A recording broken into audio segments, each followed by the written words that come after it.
ഞങ്ങൾ ഇന്നലെ ഫ്ലൈറ്റിൽ വെച്ച് ഒരു പെണ്ണിനെ കണ്ടു, ഒരു എയറോസ്റ്റസ്, ഒരു മാലാക. അവള് ശരിക്കും ആ ഫ്ലൈറ്റിലുണ്ടായിരുന്ന എല്ലാവരെയും ഞെട്ടിച്ചു. നമസ്കാരം, എല്ലാ മണിയാത്രക്കാർക്കും എയർ ബിസിനസ്സിലേക്ക് സ്വാഗതം.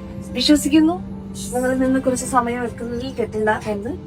It's been almost 7 years I'm working with Air Express, but this is the first time my parents are traveling alone with me.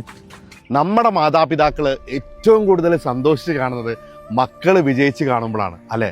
ശരിക്കും ആ അച്ഛന്റെയും അമ്മയുടെയും മുഖത്ത് നോക്കിയുള്ള സന്തോഷം അതുപോലെ, അത് മതി. ഞാൻ ഈ പറയുന്ന മാലാഖയെ ഒന്ന് സൂക്ഷിച്ചൊന്ന് നോക്കിയേ, എവിടെയോ കണ്ട പോലെ അല്ലെ? മലയാളികൾക്ക് 2 റസിയമാരെയാണ് ശരിക്കും നന്നായിട്ട് അറിയാം. ഒന്ന് നമ്മുടെ ക്ലാസ്മേറ്റ് സിനിമയിലെ റസിയ, പിന്നെ MIT മൂസ എന്ന സീരീസിലെ പാത്തുവിന്റെയും മൂസയുടെയും മകളായ റസിയ. എവിടെയോ കണ്ട പോലെ ഉണ്ടോ? അതെ, ആ റസിയയാണ് ഈ അഞ്ജു. ഒരേ സമയം പല കഥാപാത്രങ്ങളായി മനുഷ്യര് നമ്മുടെ മുമ്പിൽ അവതരിക്കുന്നു. ഉയരങ്ങളിൽ നിന്ന് ഉയരങ്ങളിലേക്ക് പറക്കാൻ അഞ്ജുവിന് സാധിക്കട്ടെ. എല്ലാ മാതാപിതാക്കളുടെ ആഗ്രഹങ്ങളും നിറവേറ്റാൻ നമ്മുടെയൊക്കെ മക്കൾക്കും സാധിക്കട്ടെ.